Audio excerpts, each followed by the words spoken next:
I went into that appointment believing it would be ordinary. That's the lie I didn't even know I was telling myself.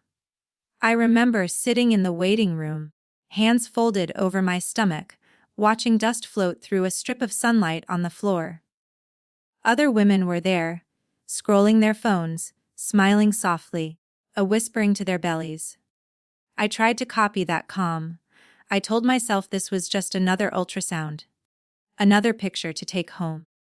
Another moment to prove everything was fine. The room was dim when they called my name. The lights were always dim for ultrasounds, and that used to feel gentle to me, almost intimate. That day, it felt like a warning. The exam table crinkled under my weight as I lay back. The paper was cold. The technician smiled, asked how I was feeling, made small talk while squeezing gel onto my skin. I answered automatically. Fired. Excited. All the right words, said in the right order. The screen flickered on. At first, everything looked the same as before. Shapes. Shadows. That strange, grainy world I'd been learning to interpret as my child. I searched the screen for movement, for something familiar. My heart was beating fast, but I told myself that was normal. I was pregnant. Of course my heart was beating fast. The technician went quiet. It wasn't sudden. It was subtle. Her voice just stopped. Her hand paused for half a second before continuing to move the wand across my stomach. I tried to read her face, but she'd shifted into something professional and blank. I'd seen that look before, on people who didn't want to alarm you yet didn't know how to hide the truth. I swallowed. Is everything okay? I asked, forcing a smile. She said, one moment, and turned slightly toward the machine. That's when the fear crept in. Not panic. Not yet. Just a thin thread of unease sliding under my ribs. The room felt smaller. The hum of the machine felt louder. I noticed details I hadn't before. The ticking clock on the wall, the faint smell of disinfectant. The way my own breath sounded too fast in my ears. She left the room. That had never happened before. I stared at the ceiling while the gel cooled on my skin. I told myself she was just getting a second opinion. That this was routine. That doctors did this all the time. But my hands had curled into fists without me realizing it. My phone buzzed on the chair beside me. His name lit up the screen. Everything good? The text read. I didn't reply. When the door opened again, it wasn't the technician who came back alone. The doctor followed her in, her expression already heavy. She didn't introduce herself.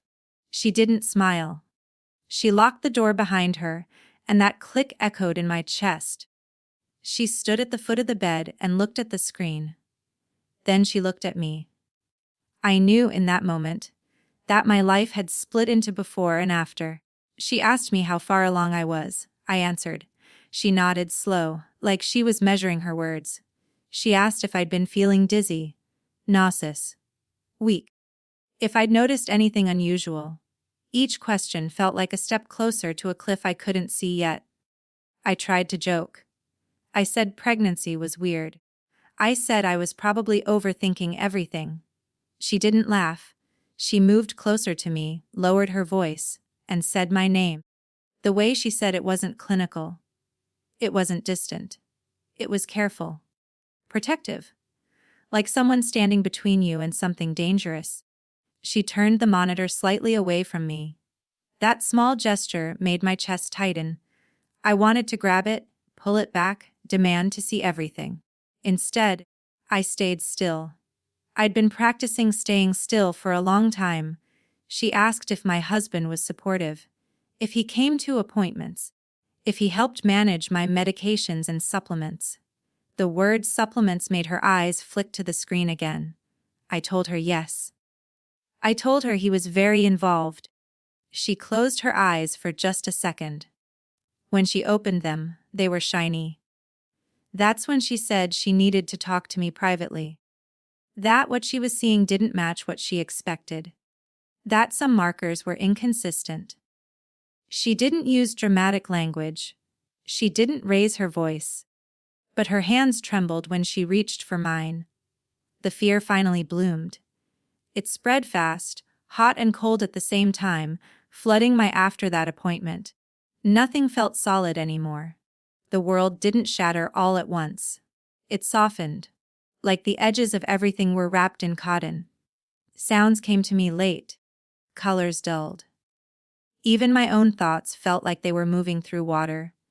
I drove home gripping the steering wheel so tightly my hands hurt, replaying the doctor's questions again and again, trying to convince myself I'd misunderstood her tone, her concern, the way she had locked the door before speaking. When I walked into the house, he was already there. He always seemed to know when I'd be home, even when I hadn't told him my schedule.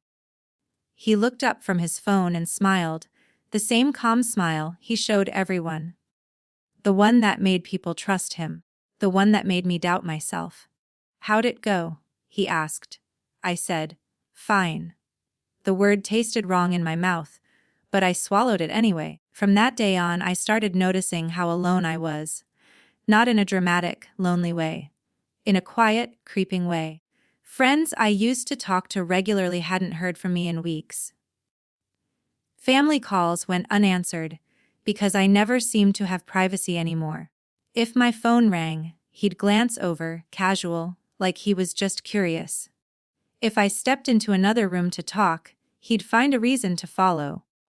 He framed it as concern. He always did. Pregnancy made him attentive, hovering, present in a way that looked loving from the outside. He reminded me to rest. He reminded me to eat. He reminded me not to stress. And each reminder felt like a thread tightening around my chest. The doctor's words echoed in my head at night. Inconsistencies, markers, supplements. I wanted to ask questions. I wanted to go back, to demand explanations, to make sense of it all. But every time I thought about calling the clinic, my stomach twisted. Fear wasn't loud. It whispered. It told me to be careful, to wait, to observe, so I watched. I noticed how he prepared my drinks, how he insisted on handing them to me himself. I noticed how irritated he became if I forgot to take something he'd laid out for me. I noticed how he dismissed my complaints more sharply now, how he'd sigh and say, "You're pregnant, not sick," or, "You're imagining things." I stopped bringing things up. Isolation doesn't announce itself. It settles in slowly like dust. I stopped posting online, stopped answering messages right away. I told myself I was just tired. That pregnancy naturally shrank your world. But deep down, I knew I was retreating. I felt safer inside my head than anywhere else. At night, lying beside him, I'd stare at the ceiling and listen to his breathing. I wondered if he could hear my heart racing. I wondered if he noticed how still I kept myself, like an animal pretending to sleep. My body no longer felt like mine. It felt monitored, managed. The scariest part was how normal everything looked. The house was clean. The fridge was full. He went to work every day and kissed my forehead before leaving. No bruises. No shouting. Nothing anyone could point to and say, "That's wrong." And yet, I felt smaller every day, like I was being gently erased. I tried reaching out once. I texted a friend I hadn't spoken to in months, asking how she was. My phone buzzed with a reply almost immediately. Before I could open it, he glanced over and asked who it was. I said, "Just someone checking in." He nodded, but his jaw tightened.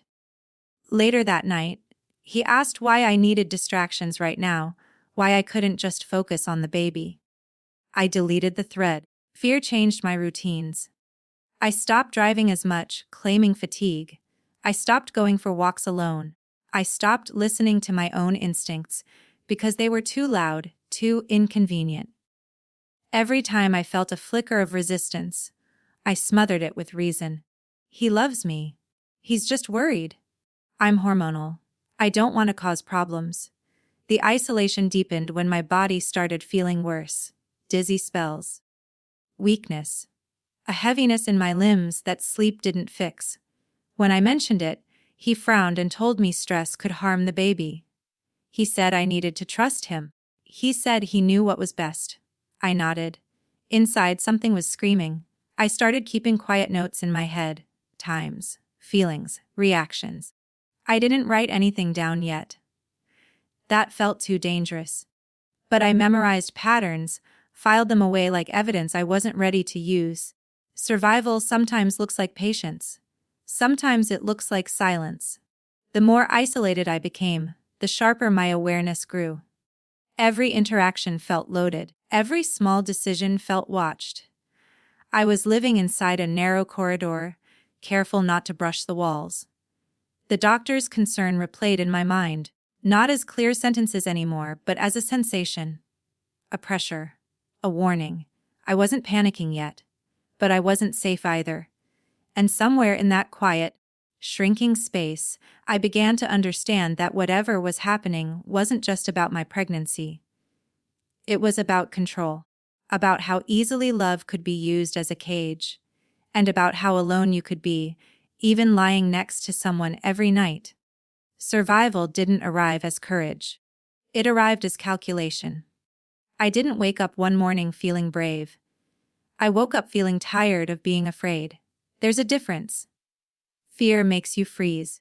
Exhaustion makes you move. And I was so deeply exhausted that something inside me shifted, quiet but firm, like a bone setting itself back into place. I started with small things. Invisible things. I learned how to keep my face neutral when he watched me. I learned how to nod without agreeing. I learned how to thank him without trusting him. Every interaction became a performance, and I became very good at it. I drank the tea when he was in the room. I poured it out later when he wasn't. I swallowed pills under his gaze and spit them into tissue in the bathroom. My hands shook the first few times. Not from guilt, but from the knowledge that I was finally choosing myself. That kind of choice feels dangerous when you're not used to having one. I listened more than I spoke.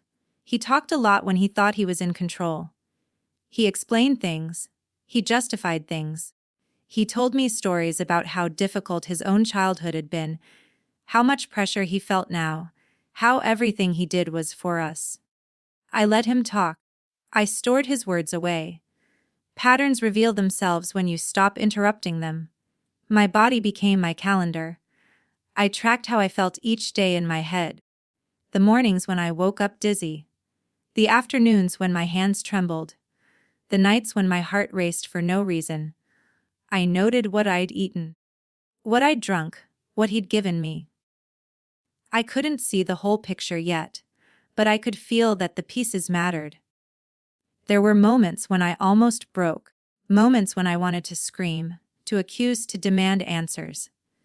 But survival taught me restraint. Anger would have been obvious. Fear would have been exploitable. Calm, I learned, was camouflage. I began finding excuses to be alone for short periods. A longer shower. A nap in the bedroom with the door locked. A quick trip to the pharmacy where I lingered in the aisles just to feel the anonymity of being surrounded by strangers. Those moments felt like oxygen. Brief, stolen, necessary. At night, when he slept, I lay awake and rehearsed conversations that might never happen. What would I say if I left? What would I say if someone asked why? I realized how unprepared I was to explain my own fear. How much of it lived in my body instead of my words. That realization scared me more than he did. The baby became my anchor. Every flutter, every small movement reminded me that my survival wasn't just about me anymore. I spoke to my stomach in whispers, promising things I wasn't sure I could deliver. I told myself that staying alive was an act of love. That getting through each day was enough. I started trusting my instincts again, just a little. If something felt wrong, I didn't dismiss it immediately. I sat with it. I examined it. Fear stopped being a command and started being information. That shift changed everything. I found ways to protect myself without alerting him. I kept my phone charged. I memorized important numbers. I positioned myself closer to doors when we argued. I learned the layout of my own house, like an escape route. Not because I planned to run that day, but because knowing I could made breathing easier. There were times he sensed the change. He'd ask why I seemed distant, why I was so quiet. I blamed hormones, fatigue, nausea. He accepted those explanations because they fit the narrative he preferred. Underestimating me was his mistake. He thought survival looked like submission. He didn't recognize strategy when he saw it. My isolation slowly turned inward, becoming a kind of sanctuary. The world outside felt dangerous, but the space inside my mind became ordered, focused. I was preparing, even if I didn't yet know for what. I made it back to another appointment alone. I didn't tell him until after. The lie slid out of my mouth easily, smoother than I expected. That scared me, but it also empowered me. I realized then that I was capable of more than I'd believed. The doctor's face changed when she saw me again. Relief flickered there, mixed with concern. She asked careful questions. I gave careful answers. We spoke in fragments, in implications. Nothing direct, nothing that could be overheard. Survival had taught me that truth didn't need to be loud to be real. When I left that day, I felt different. Not safe, not free, but oriented, like I was finally facing the right direction. I wasn't just enduring anymore. I was adapting. And adaptation, I learned, is the first step toward escape, even if you don't yet know what escape will cost. Every day after that, I reminded myself of one thing: staying alive was not passive. It was active. It required attention, patience, and the willingness to become someone he could no longer predict. And quietly, steadily, that's exactly who I was becoming. The realization didn't hit me like lightning.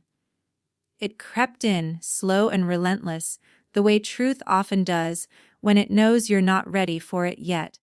It arrived in fragments, in sensations, in moments that didn't make sense on their own, but refused to be ignored when they started lining up. I was sitting alone one afternoon, staring at the ultrasound printout I'd hidden in a book. I'd looked at it dozens of times before, but that day I wasn't searching for reassurance. I was searching for answers. My fingers traced the faded lines of the image, and I felt something shift inside me. Not fear this time, but clarity. Something about the picture felt wrong. Not medically, not in a way I could explain with words, but emotionally. Like it was evidence of something I hadn't wanted to name. The doctor's voice came back to me. Not her exact words, but the weight behind them. The way she had asked about my safety. The way she had begged instead of advised. Doctors don't beg unless they're terrified of what comes next. That was when I stopped asking myself if something was happening to me and started asking who it was happening for. I replayed memories I'd dismissed before. The sudden interest he'd taken in my body once I was pregnant. The way he talked about the baby like it was a possession, a proof, a legacy. The way he'd correct me if I said, "or baby," instead of, "your baby." At the time, I'd laughed it off. Now it made my stomach knot. I remembered the supplements. How insistent he'd been. How he'd brushed off my questions with rehearsed confidence. I remembered the day I'd suggested skipping one, because it made me nauseous, and the flash of anger that crossed his face before he smoothed it over. That wasn't concern. That was control slipping. The realization settled deeper. This wasn't about helping me carry a child. It was about ensuring the outcome he wanted, regardless of what it did to my body. I started connecting dots I hadn't dared to connect before. His need to be present for every decision. His irritation when I showed independence. His fixation on timing, on outcomes, on obedience disguised as care. The pregnancy hadn't softened him. It had sharpened him. The ultrasound wasn't just a medical image. It was a mirror reflecting a truth I'd been avoiding. My body had become a battleground between what I wanted and what he demanded, and the baby was the leverage. I felt grief then. Not just fear. Grief for the version of love I thought I had. Grief for the trust I'd handed over so easily. Grief for the way I'd silenced myself, because it was easier than confronting what was right in front of me. I cried quietly, pressing my hand over my mouth so no sound escaped. Tears dripped onto the image, blurring the ink, and for a moment I thought about destroying it. About pretending I'd never seen it, never known. But the realization had already taken root. There was no going back to ignorance. I began to understand why my body had felt like it was rebelling. Why my instincts had screamed even when my mind tried to rationalize. My body had recognized the danger before I did. It had been sending signals I'd been taught to ignore. That knowledge was both terrifying and empowering. Terrifying because it meant the threat was real. Empowering because it meant I wasn't crazy. I wasn't weak. I wasn't imagining things. I was responding to something that genuinely endangered me. I looked at the ultrasound again, not as a mother seeking reassurance, but as a witness. Evidence doesn't always look dramatic. Sometimes it looks like a still image that refuses to stay quiet. I realized then that the doctor hadn't just seen a medical anomaly. She'd seen intent, pattern, risk. The truth crystallized. Staying silent was no longer neutral. Silence was participation. That realization changed the way I moved through the world. Every interaction with him felt different, heavier, charged with meaning. When he spoke, I heard subtext. When he smiled, I saw calculation. When he touched my stomach, I flinched internally, even if my face remained calm. I stopped wondering if leaving would be an overreaction. I started wondering how long I could stay without losing myself completely. The question wasn't if something bad could happen. It was how much damage had already been done. I began preparing not just to survive, but to be believed. I paid attention to dates, names, prescriptions. I memorized conversations.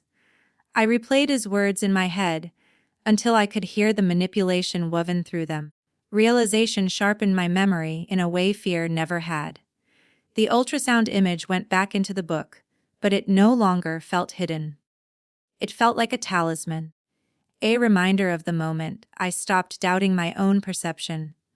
The moment I understood that love doesn't require obedience, and care doesn't demand silence. I didn't confront him. Not yet. Realization doesn't always lead to immediate action. Sometimes it leads to stillness, to watching, to waiting for the right moment to step into the light without being pushed back into the dark. That was the moment I accepted the truth fully, even if I couldn't say it out loud yet. I was no longer just afraid of what might happen. I was awake to what already was. And once you see something that clearly, you can't unsee it. Exposure didn't come with a dramatic announcement. It came with a decision so quiet it almost felt like betrayal. I remember standing in the bathroom, door locked. Mirror fogged from the shower I hadn't actually taken. My hands were flat against the sink, my reflection pale and unrecognizable. I whispered the truth to myself first, just to see if it would exist outside my head. My voice shook, but the words stayed. That's how I knew it was time. I didn't expose him all at once. I exposed the situation. Carefully. Strategically. I learned who to trust by testing the ground beneath each step. I started with the doctor. I told her more this time. Not everything. Just enough. I watched her posture change, the way professionals do when concern turns into certainty. She didn't interrupt me. She didn't rush me. When I finished, she exhaled slowly, like she'd been holding her breath since the first appointment. She said she needed to document things properly. She said certain patterns couldn't be ignored anymore. She said words like risk and intervention and mandatory reporting. Each word landed heavy, irreversible. I nodded through all of it, my heart racing, because exposure isn't just about revealing someone else. It's about stepping into visibility yourself. The next step was harder. I had to let someone outside the medical room see behind the walls of my life. I chose carefully. A nurse, a social worker, people trained to hear what others dismiss. I spoke in fragments at first, like I was afraid the full truth would shatter if I said it too quickly. But the more I spoke, the steadier I became. Truth has weight, but it also has balance. He sensed the shift before I said a word to him. He always did. Control is threatened by change, even subtle change. He asked why there were more appointments, why I needed to go alone, why I seemed distant again, but this time his concern had an edge. I kept my answers vague, neutral. I didn't provoke. Exposure isn't confrontation. It's illumination. Things moved faster after that. Quiet phone calls. Meetings scheduled without his knowledge. Tests repeated. My body monitored more closely. Each confirmation felt like another door opening, another layer of protection forming around me. I wasn't alone anymore, even if it still felt that way at night. The day everything broke open wasn't loud. It was clinical. He came with me to an appointment he insisted on attending. He sat beside me, hand on my knee, performing concern. The doctor spoke calmly, professionally, explaining inconsistencies, risks, the need to change my regimen immediately. She used words that didn't accuse, but they didn't protect him either. I watched his face. The flicker of confusion, the tightening jaw, the moment he realized the narrative was no longer his to control. He interrupted, corrected, questioned, tried to steer the conversation back to authority. But the room had shifted. There were too many eyes now. Too many records. Too much light. When the doctor asked him to step outside, the silence was deafening. The door closed between us, and for the first time in a long time, I didn't feel like I was trapped inside. I felt like I was being shielded. That was the moment exposure became irreversible. I spoke freely then, not emotionally, factually, dates, items, behaviors. The truth doesn't need drama when it's precise. I watched professionals exchange looks, type notes, make decisions. I felt myself shaking, but it wasn't fear anymore. It was release. He didn't yell. He didn't explode. He smiled when he came back in. That same practiced smile. But it didn't work anymore. It slid off the room like oil on glass. When he realized that, something cold settled behind his eyes. The consequences didn't arrive instantly. They came in waves. Restrictions. Supervision. Legal language I'd never imagined would apply to my life. I moved temporarily. Quietly. With help I hadn't known existed. Every step felt unreal, like I was watching someone else survive in my place. Exposure changed how people looked at me too. Some with sympathy. Some with disbelief. Some with questions they thought they were entitled to ask. I learned quickly that telling the truth doesn't guarantee understanding. It only guarantees that you're no longer lying. He tried to contact me, apologies layered with accusations, love tangled with blame. I didn't respond. Silence, this time, was chosen, protective, final. The strangest part of exposure was how my body responded. Symptoms eased. Strength returned slowly. The baby's movements became steadier, more assured. It felt like my body recognized safety before my mind fully caught up. That alone confirmed everything I needed to know. I didn't feel victorious. I felt raw, exposed myself. But alive in a way I hadn't been for months. Maybe longer. Exposure isn't about revenge. It's about reclaiming reality. About refusing to carry someone else's darkness in your silence. When I lay down at night, the fear still visited sometimes. Trauma doesn't leave just because the threat is named. But now, fear no longer owned the narrative. I did. And for the first time since that ultrasound, the truth wasn't something I was bracing against. It was something standing with me. The consequences didn't arrive as punishment the way I once feared they would. They arrived as weight. Real, undeniable weight that settled into every corner of my life and refused to be ignored. Freedom, I learned, is not light at first. It's heavy. It asks you to carry the truth without the armor of denial. Once everything was set in motion, there was no undoing it. Paperwork replaced silence. Appointments replaced hiding. I found myself explaining my life to strangers in rooms that smelled like coffee and printer ink. Each explanation chipped away at me, but it also built something sturdier underneath. I was no longer guessing. I was no longer pretending. He reacted exactly how I hadn't allowed myself to predict. Not with violence. Not with collapse. With outrage dressed up as heartbreak. He told people I was confused. That pregnancy had made me unstable. That doctors had scared me unnecessarily. I heard about these stories through others, not from him directly.